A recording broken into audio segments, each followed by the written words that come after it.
Nama budaya, salam sejahtera bagi kita semua. Saya Virginia Halim dengan NIM 210405020 dari Fakultas Teknik Prodi Teknik Kimia Universitas Sumatera Utara. Pada video kali ini saya akan menjelaskan mengenai kerukunan antar umat beragama. Sebelum kita membahas mengenai kerukunan antar umat beragama, maka kita harus terlebih dahulu mengetahui apa itu agama. Jadi dalam Kamus Besar Bahasa Indonesia, kata agama didefinisikan sebagai suatu sistem, prinsip kepercayaan kepada Tuhan, dewa, dan sebagainya, dengan ajaran kebaktian dan kewajiban-kewajiban yang bertalian dengan kepercayaan itu. Kata agama juga dapat didefinisikan sebagai seperangkat nilai-nilai atau norma-norma ajaran moral spiritual kerohanian yang mendasari hidup dan kehidupan manusia, baik itu sebagai individu maupun sebagai warga masyarakat. Dalam Buddha Dhamma, kata agama lebih dikenal dengan sebutan sasana atau dhamma, yang secara harfiah berarti kesunyataan atau kebenaran. Buddha Dhamma merupakan pedoman untuk membebaskan diri dari penderitaan, sehingga mencapai kebahagiaan baik di kehidupan sekarang maupun kehidupan yang akan datang. Kerukunan antar umat beragama merupakan keadaan hubungan antar umat beragama yang dilandasi toleransi, saling pengertian, hidup rukun, baik itu antar umat dalam satu agama maupun antar umat yang berbeda agama dengan kita. Seperti yang telah kita ketahui bahwa Indonesia itu terdiri dari jutaan keberagaman dan kemajemukan, termasuk keyakinan dan juga agama. Oleh karena itu, toleransi dan kerukunan menjadi hal yang sangat penting untuk dilestarikan.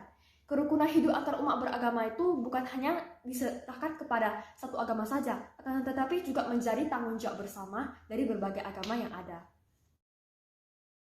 Ya, jadi kerukunan hidup antar umat beragama itu pada dasarnya ditentukan oleh dua faktor, yaitu yang pertama, sikap atau perilaku umat beragama. Yang kedua itu, kebijakan negara atau pemerintah yang kondusif bagi kerukunan. Adapun usaha-usaha yang dapat kita lakukan agar terwujud kerukunan hidup antar umat beragama antara lain sebagai berikut. Tidak memaksakan kehendak ataupun keyakinan kepada orang lain, saling bekerja sama dan bergotong royong dalam mengerjakan sesuatu yang menyangkut kepentingan bersama, tidak membeda-bedakan antar umat dalam hal agama maupun keyakinan yang dianut, memberi kesempatan secara sepenuhnya kepada orang lain untuk menjalankan ibadahnya, menghormati orang lain yang sedang menjalani peribadatannya sesuai dengan agamanya, dan juga saling menghormati perayaan hari besar agama orang lain. Pelaksanaan sila juga sangat penting demi terwujudnya kerukunan kehidupan beragama. Karena dengan melaksanakan sila, kita diharapkan dapat menjadi seorang yang baik dan terkendali dalam perilaku. Sila yang biasa dijalankan oleh umat awam adalah Pancasila Buddhis, yaitu menghindari pembunuhan, menghindari pencurian, menghindari perbuatan asusila, menghindari ucapan berbohong, dan juga menghindari minuman-minuman keras yang dapat menyebabkan lemahnya kesadaran. Yang bila dijalankan di dalam kehidupan sehari-hari bukan hanya dapat membawa kemajuan mental bagi diri kita sendiri, tapi juga dalam bermasyarakat sebagai umat Buddha. Adapun bunyi dari Prasasti Batu Kalinggan nomor 22 dari Raja Asoka adalah sebagai berikut. Janganlah kita menghormati agama sendiri dengan mencelah agama orang lain tanpa sesuatu dasar yang kuat. Sebaliknya, agama orang lain hendaknya dihormati atas dasar-dasar tertentu. Dan hal ini mencerminkan terjalinnya suatu toleransi sesama agama di Indonesia.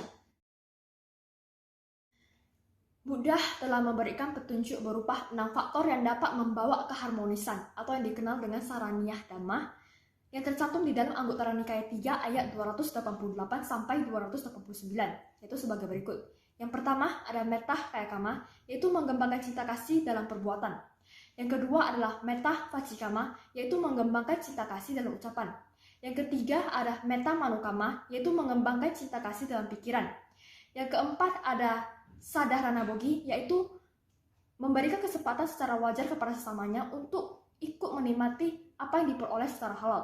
Yang kelima ada sila samanata, yaitu di depan umum dan pribadi menjalankan kehidupan bermoral, tidak berbuat sesuatu yang dapat menyinggung ataupun melukai perasaan seseorang.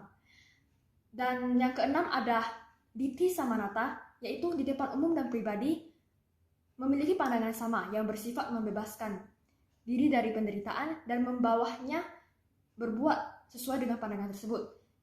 Hidup harmonis dan tidak bertengkar karena perbedaan pendapat. Trilogi kerukunan umat beragama merupakan konsep yang digulirkan oleh pemerintah Indonesia dalam upaya untuk menciptakan terjadinya kerukunan masyarakat antar umat beragama yang meliputi yang pertama, kerukunan intern umat beragama. Yang kedua adalah kerukunan antar umat beragama yang mengandung arti bahwa kehidupan yang rukun antar masyarakat meskipun berbeda agama dan juga keyakinan. Yang ketiga adalah kerukunan antar umat beragama dengan pemerintah. Bahwa dalam kehidupan beragama, masyarakat itu tak lepas dari adanya aturan pemerintah setempat yang mengatur tentang kehidupan bermasyarakat. Seperti yang telah saya sebutkan di awal tadi, bahwasanya kerukunan hidup antar umat beragama adalah sebuah keadaan hubungan antar umat beragama yang dilandasi toleransi.